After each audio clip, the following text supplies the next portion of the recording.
Hey there, I'm Bev Vincent, and I'm going to read to you a story from the anthology Across the Universe. The concept of this anthology was interesting to me. It's alternate reality stories where the Beatles weren't the Fab Four musicians from Liverpool, England. They had other sorts of adventures. Since I come from Eastern Canada, where hockey is part of my cultural makeup, I thought Liverpool is a place in Nova Scotia. So why not the Liverpool Beatles? A hockey team that consists of the Fab Four and other members of their organization, and they've made it to Game 7 of the Stanley Cup Finals. So that's my story, Game 7. Before I start, I want to show you this QR code, which I hope will work for you. If you activate it, it will take you to Amazon, which will show you a page with more information about the anthology and an opportunity to buy it if you're interested. So, without further ado, Game 7 by Bev Vincent. The pre-game show. Gan Barry and Rob McLaren are in their booth overlooking the rink as the Liverpool Beatles take the ice. As usual, Barry is wearing a gaudy jacket with a catastrophically mismatched tie and a shirt with an outlandishly wide collar. McLaren has his usual hangdog look as he prepares to engage the former coach in a discussion of the hockey game they are about to watch. Welcome to Game 7 of the final series, McLaren says. We're at Rigby Stadium awaiting the opening faceoff, which is only moments away. What do you have to say about Starr, the new goaltender for the Beatles, Dan? Barry waves his hands in the air. Called up from the minors 3 days ago. Kid's never played a professional hockey game in his life. Might as well be a Zamboni driver. Now he's in the big leagues, the finals, Game 7, do or die. The pressure must be immense. What else could the Beatles do? The regular goaltender, Best, couldn't stop a puck with a Sherman tank. He was leaking like a sieve. All the other team had to do was look at him and they'd score. Can't have that in the finals. I would have benched him 3 games ago. It's a miracle they made it this far. McLaren nods. With Best warming the bench, it'll be up to the rest of the Beatles to protect their rookie goaltender. Barry shakes his head. No. They have to take their best shot. Get out there, shoot the puck like they have a walrus filling their net. Let Starr worry about the shots coming his way. That's his job after all. They have to hammer the other team like there's no tomorrow. Because you know what? There is no tomorrow.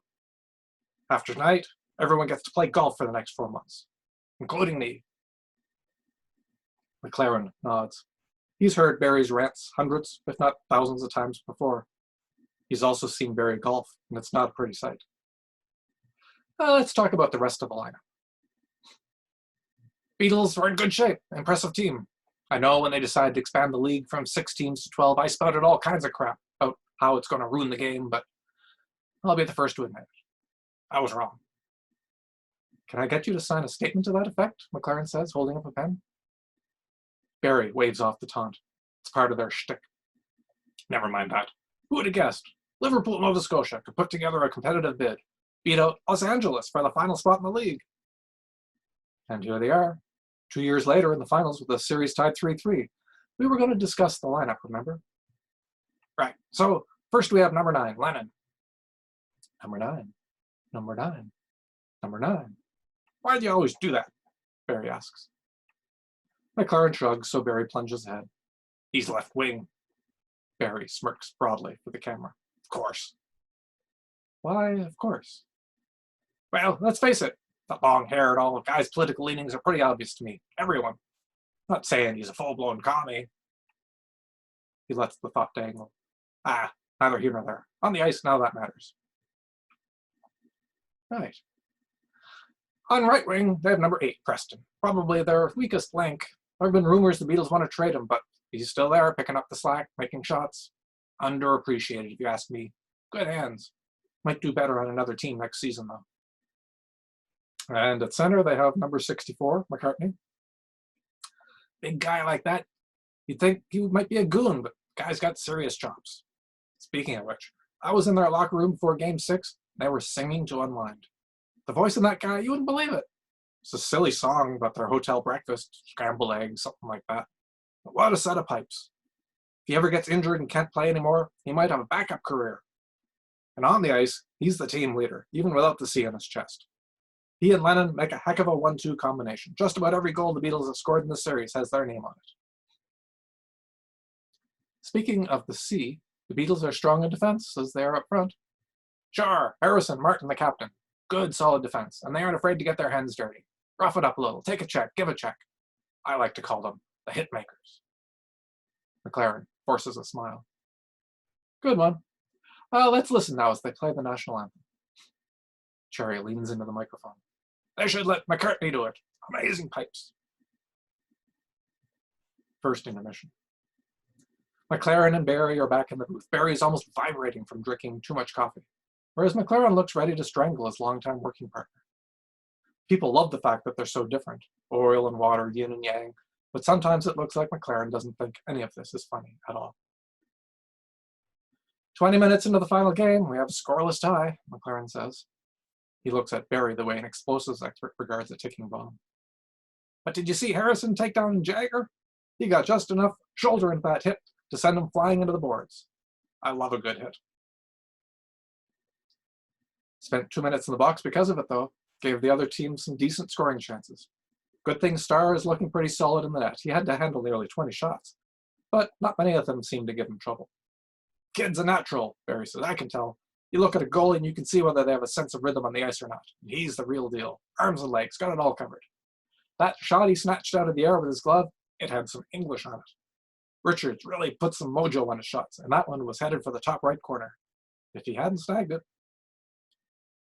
Are you surprised the offense wasn't more productive this first period?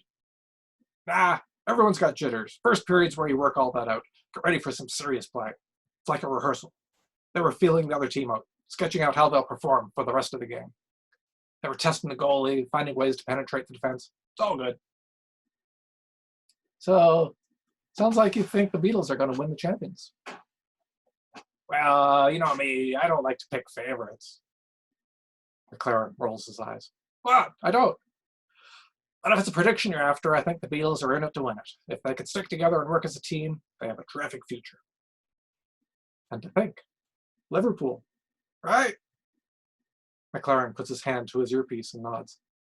Let's go downstairs to Kelly, who's standing by with Harrison as the teams prepare to take the ice for the second period. The scene jumps to the corridor between the locker room and the playing surface. A young woman wearing a parka and a toque is holding a microphone in the face of Harrison, the Beatles defenseman, while the other players stream past on their way to the ice. The Beatles couldn't solve the puzzle of Waymire, who stopped everything your teammates threw his way. What's your strategy for the second period? Harrison opens his mouth to speak, revealing 3 missing teeth. Well, you know, we're going to take the game to them. Chip the puck in deep, go in after, take some shots, score a few goals. Kelly smiles as unsure how to respond. Back to you in the booth, Rob. Thanks, Kelly. Words of wisdom. Barry is muttering to himself. McLaren decides to leave him alone. Let's go back to the ice where the referee's about to drop the puck to start the second period. He takes a deep breath, apparently relieved to be finished with his erratic partner, for the next 20 minutes at least. Second intermission. Rob McLaren, here in the booth with Dan Barry for the second intermission report. He turns to look at Barry, who is significantly less animated than he was previously. In fact, he looks like he lost his best friend, and his dog died. Care to revise your prediction, Dan? Not the end of the world, Rob, you know it. Starr let in a couple of goals.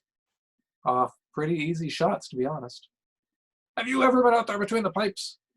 Barry's face is getting redder by the second. McLaren shakes his head, but he has a half grin and lets everyone know he's enjoying himself. I have.